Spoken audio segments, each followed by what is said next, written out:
한 가게를 운영하던 어떤 주인이 병이 깊어져서 임종을 앞두고 있었습니다. 그의 곁에는 슬픔에 잠긴 식구들이 그를 지켜보고 있었습니다. 가게 주인은 천천히 가족들을 하나하나 불러보았습니다. 여보, 당신 어디 있어? 네, 저 여기 있어요. 딸아, 어디 있느냐? 네, 아빠, 저 여기 있어요. 가족들을 차례대로 다 부른 다음에 가게 주인은 유언이나 다름없는 마지막 말을 남겼습니다. 그러면 우리 가게는 누가 보고 있단 말이냐? 이것은 유대인들의 전승과 교훈을 담은 탈무드란 책에 기록된 이야기입니다. 가게의 비즈니스가 이 주인에게는 죽는 순간까지도 가장 중요한 의미를 가지고 있었기에 마지막 말은 가게를 염려하는 말이었던 것입니다. 여러분들의 삶 가운데 가장 소중하고 중요한 것은 무엇입니까? 가족보다 직장을, 사람보다 물건을 더 소중하게 여기고 있지는 않으십니까? 여러분들의 마지막 유언이 될 말을 생각해 보신 적이 있으십니까? 그 마지막 말이 바로 여러분의 삶에서 가장 소중한 의미를 담은 말일 것입니다. 오늘의 본문 말씀에서 우리는 40년 동안 이스라엘 백성들을 하나님의 말씀으로 다스리고 하나님으로부터 내 마음에 합한 자라는 칭찬을 받았던 다윗 왕이 자신의 왕위를 물려받은 솔로몬 왕에게 마지막으로 남긴 말의 일부를 보게 됩니다. 열왕기상 2장 2절에서 3절에 내가 이제 세상 모든 사람이 가는 길로 가게 되었노니 너는 힘써 대장부가 되고 네 하나님 여호와의 명령을 지켜 그 길로 행하여 그 법률과 계명과 율례와 증거를 모세 율법에 기록된 대로 지키라. 그리하면 네가 무엇을 하든지 어디로 가든지 형통하리라. 다윗은 어려서부터 하나님을 경외하고 신뢰하고 또 진심으로 사랑했으며 목동으로 양떼를 지키다가도 하프를 연주하며 하나님을 찬양했고 전능하신 만군의 여호와의 이름으로 적군인 블레셋의 대표로 나온 거구 골리앗 장군을 물맷돌로 던져 물리칠 정도로 하나님에 대한 큰 믿음을 가진 자였습니다. 그래서 하나님께서는 그 소년 다윗을 하나님의 말씀에 불순종한 사울을 대신해서 왕으로 지명하시고 선지자 사무엘에게 명령하셔서 소년 다윗을 왕으로 기름 붓게 하셨습니다. 그러나 그가 30살에 이스라엘의 왕이 되기까지 수많은 세월을 그를 죽이려는 사울 왕의 추적을 피해서 수많은 생과 사의 길에서 어려운 시간들을 눈물로 기도하며 보내야 했고 그가 왕위에 올라서 40년간 다스리는 동안 수많은 전쟁을 선두에서 지휘하며 적들과 싸워야만 했습니다. 다윗이 목동으로 양떼를 지키기 위해서 사나운 들짐승과 싸우며 지켜야 했을 때도 또 수많은 전쟁에서 장군으로 적들과 싸울 때에도 그리고 이스라엘의 왕이 된 후에 사랑했던 아들 압살롬의 반역으로 맨발로 궁에서 도망해야 했을 때에도 그리고 그 사랑하는 아들 압살롬을 잃고 다시 왕궁으로 돌아오게 되었을 때에도 그가 그의 전 인생을 통해서 배운 가장 중요한 것은 하나님을 경외하고 동행하며 하나님의 법도와 명령을 지키는 것이었습니다. 그러나 그런 그도 나라가 안정되고 평화로운 삶을 누리게 되었을 때 방심했기 때문에 그가 하나님께서 모세를 통해 주신 율법을 어기고 자신의 충직한 부하였던 우리아의 아내 바세바와 간음죄를 범하고 또 그 죄를 덮으려고 그 부하를 최전방에 배치함으로 죽게 하는 살인죄까지 범하게 되자 하나님께서는 다윗 왕과 바세바 사이에서 낳은 아기를 죽게 하셨습니다. 그러나 다윗은 자신의 아들이 죽은 것보다도 자신에게서 하나님의 영이 떠나는 것을 가장 두려워했기 때문에 자신의 죄를 통회하며 하나님께 간절히 기도한 내용이 시편 51편에 기록되어 있습니다. 그는 시편 51편 10절에서 13절에 이렇게 기도했습니다. 하나님이여, 내 속에 정한 마음을 창조하시고 내 안에 정직한 영을 새롭게 하소서. 나를 주 앞에서 쫓아내지 마시며 주의 성령을 내게서 거두지 마소서. 주의 구원의 즐거움을 내게 회복시켜 주시고 자원하는 심령을 주사 나를 붙드소서. 그리하면 내가 범죄자에게 주의 도를 가르치리니 죄인들이 주께 돌아오리이다. 그가 그런 모든 회개의 시간들과 자신의 모든 삶을 통해서 배운 가장 중요하고 명심해야 할 값진 가르침을 아들인 솔로몬에게 하면서 오늘 본문 말씀 4절에서 왜 하나님의 율법을 지키고 따라야 하는 것이 중요한지 그 이유에 대해 언급했습니다.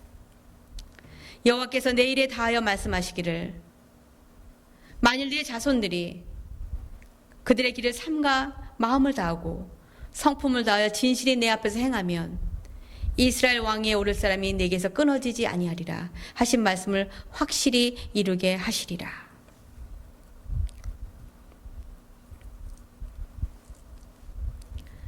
그러나 솔로몬은 제위 초기에는 하나님의 법을 따르고 순종했으나 아버지의 마지막 유언을 끝까지 지키지 못하고 자신의 많은 외국인 아내들이 섬기던 이방신을 하나님께 주신 땅에서 섬기도록 허락했기 때문에 그 솔로몬의 불순종의 죄로 솔로몬이 죽자 이스라엘 왕국이 남과 북으로 갈리게 되고 솔로몬의 아들 르호보암은 12지파 중에 겨우 2지파만 다스리게 되고 10지파는 신하였던 여로보암에게 빼앗기게 되었고 그 이후 그의 후손 왕들도 하나님의 법도와 명령을 지키지 않았기 때문에 그들은 결국 하나님께 주신 땅에서 쫓겨나고 바벨론의 포로로 끌려가는 결과를 초래하게 된 것입니다. 솔로몬이 만일 다윗의 유언의 말을 제대로 지켜서 하나님의 명령과 법도를 제대로 지켰다면 그의 후손들도 하나님이 주신 땅에서 축복받으며 살 수 있었기에 그의 아버지의 마지막 말을 따라야 했던 것은 너무나도 중요했던 것입니다. 저도 자주 제 가족과 아이들에게 남길 저의 마지막 말을 생각해 보곤 합니다. 남편에게는 저와 자녀들을 사랑하고 또한 가정과 일과 사역을 위해서 모든 수고와 정성과 희생을 아끼지 않은 것에 진심으로 감사하던 말을 전할 것입니다. 그리고 저를 극진히 사랑해 준 만큼 저는 그를 섬기고 사랑하지 못했던 것에 많이 미안하다고 말할 것입니다. 저희 큰 아들에게는 하나님께서 그를 얼마나 사랑해 주셨음을 기억하고 감사하며 하나님을 사랑하고 하나님의 나라와 영광을 위해서 꼭 살아가라고 그의 손을 붙잡고 말할 것입니다. 그리고 둘째 아들에게는 너는 하나님의 사랑과 축복을 많이 받은 하나님의 사람이기에 하나님께서 너에게 주신 모든 달란트를 가지고 하나님을 찬양하고 예배하며 아무리 힘들고 어려운 일을 만나도 하나님을 원망하거나 불평하지 말고 하나님의 신실하심을 믿고 기도하면 하나님께서 가장 선하고 아름다운 길로 인도해 주심을 믿고 그가 이 땅을 살아가는 동안에 하나님의 영광을 위하여 살아가도록 말해 줄 것입니다. 왜냐하면 제가 살아왔던 인생을 통해서 하나님은 성경에만 있는 것이 아니라 살아서 역사하는 분이시며 세상에 아무것도 아닌 저를 얼마나 사랑해 주셨는지 그리고 또 제가 미처 주님의 사랑을 깨닫기 전부터 이미 저의 삶의 길을 걸음걸음마다 인도하시며 동행해 주셨다는 것을 깨달았기 때문입니다. 주님께서는 제 주변에 아무도 의지할 사람이 없을 때 저와 함께 있어 주셨고 제가 삶의 방향을 잃어 어디로 가야 할지 모를 때 저에게 가장 선한 길로 인도해 주셨습니다. 제가 맞닥뜨린 삶의 무게로 힘들고 지쳐서 힘겨워할 때 저에게 참된 휴식과 안식을 주셨고 또 제가 가난할 때 주님께서는 저를 주변의 누구보다도 또한 부유하게 해주셨습니다. 제가 가진 모든 좋은 것은 다 하나님께서 주신 것입니다. 그래서 저는 주님의 사랑이 얼마나 크고 깊고 또 그분이 베푸신 은혜가 얼마나 놀라운지, 그리고 저희 생각과 상상을 뛰어넘는 크신 능력을 가진 분임을 또한 알게 되었습니다. 저희 삶을 통해서 이런 것들을 깨달았기에 제가 이 땅에서 마지막 숨을 거둘 때 저는 그토록 사모했던 주님의 이름을 부르며 하나님께 가기를 소원합니다. 어떤 분들은 하나님께서 매번 저에게 축복을 해주셔서 이렇게 말하는 것이 아니라고 생각하실지도 모릅니다. 그러나 저는 주님의 크신 사랑과 은혜를 제가 가고자 하는 대학에 들어가지 못해 좌절하고 실망했을 때, 또 다른 사람들이 겪지 못한 어려운 시간과 환경으로 인한 두려움과 고난 속에서, 그리고 저 자신이 가진 결점을 고치시려고 주님께서 주신 광야 같은 삶의 시간 속에서 많은 눈물과 고난의 대가를 치르며 배운 것이기에 더욱 우리들의 자녀들에게 미리 당부하여 말해주고 싶은 것입니다. 하나님을 경외하고 하나님의 뜻에 순종하며 그분의 영광을 위해 그들에게 맡겨진 사명을 다 감당한 자들은 사도 바울이 언급한 것처럼 이제 천국에서 주님으로부터 받을 상급을 기대하기에 죽음 앞에서도 두려워하지 않습니다. 디모데후서 4장 6절에서 8절에 죽음이 임박한 사도 바울은 이렇게 고백합니다. 전제와 같이 내가 벌써 부어지고 나의 떠날 시각이 가까웠도다. 나는 선한 싸움을 싸우고 나의 달려갈 길을 마치고 믿음을 지켰으니 이제 후로는 나를 위하여 의의 면류관이 예비되었으므로 주 곧 의로우신 재판장이 그날에 내게 주실 것이며 내게만 아니라 주의 나타내심을 사모하는 모든 자에게 도니라. 구두 수송공 출신의 미국의 유명한 전도자였던 드와이트 무디 목사가 죽음을 앞두고 이런 말을 했습니다. 당신은 언젠가 신문에서 드와이트 L 무디 인 노스필드가 죽었습니다라는 읽게 될 때 그 말을 믿지 마십시오. 그 순간 저는 지금보다 더 살아있을 것입니다. 저는 1837년에 육체로 태어났고 1856년에 성녀로 다시 태어났습니다. 육체로 태어난 것은 죽을 수도 있으나 성령으로 태어난 것은 영원히 살 것입니다. 무디 목사의 마지막 임종의 순간을 지켜본 그의 아들 윌 무디가 아버지의 마지막 순간을 이렇게 증언했습니다. 무디가 죽던 날 무디의 방에서 복도 건너편에 아들의 방이 있었는데 갑자기 무디의 방에서 중얼거리는 소리가 들려왔습니다. 돼지가 물러간다. 내 눈앞에 하늘이 열려 있구나. 그 소리를 듣고 깜짝 놀란 아들 윌은 아버지의 방으로 달려갑니다. 그러자 무디는 계속 중얼거립니다. 그래서 아들 윌은 이렇게 말합니다. 아버지, 지금 꿈을 꾸고 계시는 겁니다. 그러자 무디가 이렇게 말합니다. 윌, 이것은 꿈이 아니다. 정말 아름답고 황홀하구나. 만일 이것이 죽음이라면 무엇이 두렵겠느냐. 하나님이 나를 부르시고 계신다. 나는 이제 가야 한다. 그리고 나서 그는 행복한 모습으로 의식을 잃어왔습니다. 그때 당황한 아들이 급히 의사를 불렀고 의사가 응급처치한 후에 무디는 다시 깨어났습니다. 깨어난 그는 자기가 잠깐 동안 이 세상 바깥으로 갔다 왔노라고 말했습니다. 내가 천국의 문 앞에 갔는데 그것은 말할 수 없을 만큼 아름답고 멋진 곳이더구나. 나는 그곳에서 아이들도 만났다. 그리고 그는 천국에 간 사람들의 이름을 하나하나 열거하면서 마지막으로 이렇게 외쳤습니다. 무엇으로도 더 이상 나를 이곳에 붙잡아 둘 수는 없다. 나를 태워갈 마차가 이 방 안에 와 있다. 그리고 아주 평안한 모습으로 숨을 거두었다고 합니다. 정말 놀라운 일입니다. 그러나 하나님을 믿지 않는 사람들은 죽기 전에 크게 후회하거나 죽음의 순간을 두려워합니다. 프랑스 대혁명으로부터 수많은 전쟁을 승리로 이끌었던 프랑스의 황제 나폴레옹이 마지막 남긴 말은 나는 내 때가 되기 전에 죽는다. 이제 내 몸은 다시 흙으로 돌아갈 것이다. 세계의 명장이라고 불리웠던 나폴레옹의 운명도 이런 것이구나. 나의 깊은 비참함과 예수 그리스도의 영원한 왕국 사이에는 너무나 큰 간격이 놓여 있다. 18세기 프랑스의 무신론 작가이자 역사가이며 철학자로서 기독교를 비판하는 데 앞장섰던 볼테르가 임종을 앞두고 의사에게 이렇게 말했습니다. 나는 하나님과 사람들에게 버림받았습니다. 당신이 내게 6개월만 생명을 연장시켜 준다면 내가 가지고 있는 것의 반을 드리겠소. 난 이제 두려운 지옥으로 가게 되어 당신도 가게 될지도 모르오. 오 그리스도여.